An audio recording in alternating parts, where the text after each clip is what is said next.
started on the cancer stuff, I wanted to talk about a few things because, there's a lot of people out there that say that they're the tip of the spear in the info war, and, that they've got the money, they've got the radio stations and so forth, and as you know, I'm talking about Alex Jones, but can you tell people out there that might be Alex Jones fans that he knows all about your treatments and has refused to put you on the air? It's not like he just never knew about you because, why this is so upsetting to me, Dr. C, is because it's personal with me. Because I started listening to Alex Jones about 6 years ago when my dad was going through, the traditional chemotherapy. They spent $1 million on his treatment, supposedly the best they had in the Florida area, and they killed him. They killed him with the chemo. And had Alex Jones had you on the program, I'm not saying that my dad would still be alive, but there was a chance at least. Why won't has Alex Jones been told about you from what you've been told from your colleagues? Glenn, Alex Jones is very well aware of me and my success. But in my experience, Alex Jones is just a gatekeeper. Whenever it is about solutions, he cuts you off because he lives from fear-mongering. He lives from scaring people. And whenever anybody, it doesn't really matter if it is about sovereignty, whenever anybody offers solutions, he cuts them off. Alex Jones knows very, very well about me because my dear friend Mike Adams, the House Ranger, who is with Alex Jones in his office, in his radio station, talked about me. Dr. Rima Lebo from HealthFreedomUSA.org, the largest health organization in America, Health Freedom Organization in America. She told him on the air multiple times, you need to get Dr. Coldwell on. Dr. Betty Martini asked him to get me on. Dr. General Albert Stubblebine. So all these people that he has on there asked him to get me on, and he's very, very well aware of me, but he will never have anybody on that is about solutions.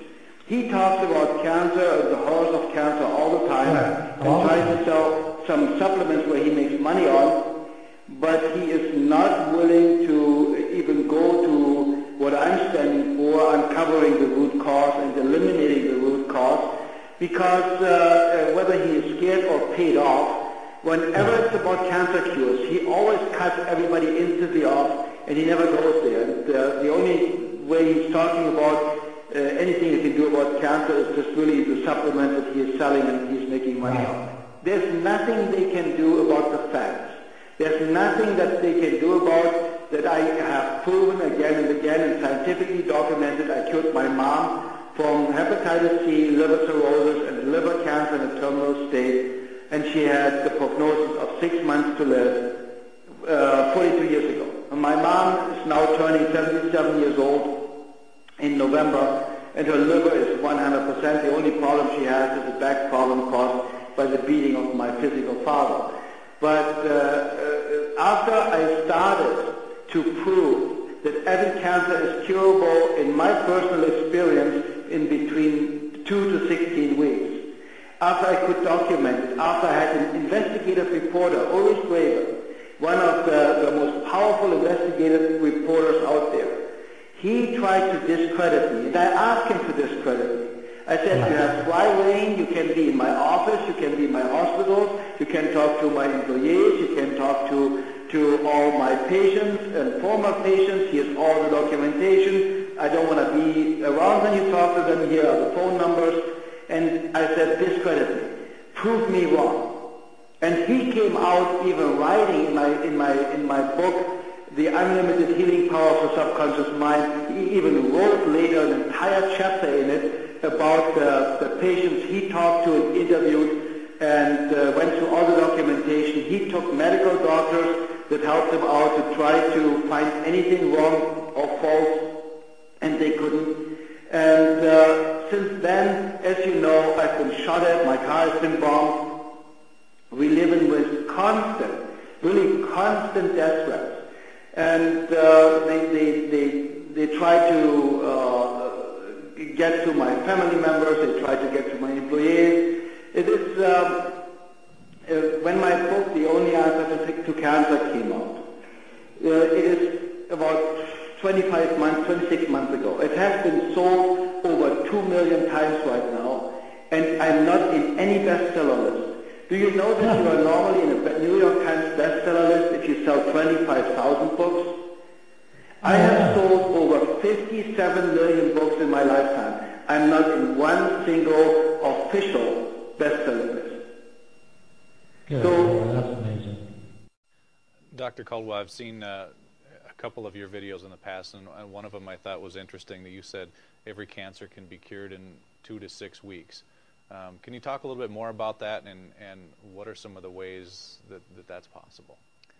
In my experience, every cancer can be cured in 2 to 16 weeks. Some cancers can be cured in minutes because every doctor in the world that's in office for 20 years or longer knows cases of spontaneous healing.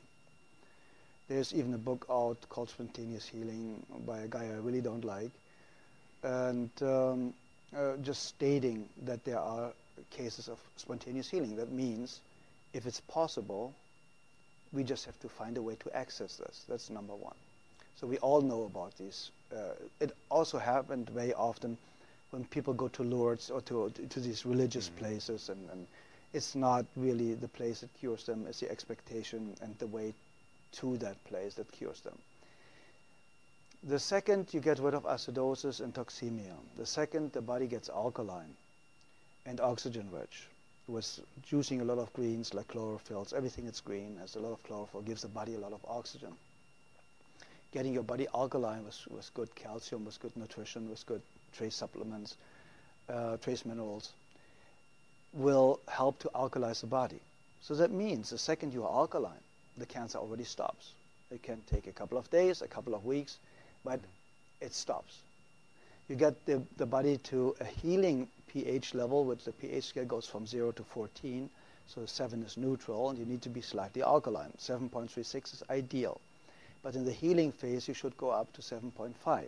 It's a little bit over-alkalizing the system. A great friend of mine, Dr. Martin in Germany, is using oxygen more step therapy, for example, where you take the blood out, you get ionized oxygen, and you lead the blood back in, and you do this 12 times, and you have basically brand new blood like a newborn baby. So you already eliminated the lack of oxygen. You see the blood coming out looks like black. They put the oxygen in and it becomes pink. And it's like legal doping. You get it and you feel so energized and you're so vital. And there are, we know basically with what I used, what my MDs in Europe used is vitamin C injections, intravenous vitamin C injections, 100 cc's a day, 3 times a week. That's what we used in certain cases more often. And very often, believe it or not, in my personal experience, the tumors or the cancerous growth was basically gone within a couple of days. And because vitamin C is so powerful and one of the greatest healers out there, you can fix nearly every heart problem, cardiovascular problem with vitamin C. They want to take it off the market. So it's going to become a prescription medication, and then it's synthetic and will not work anymore, like vitamin E.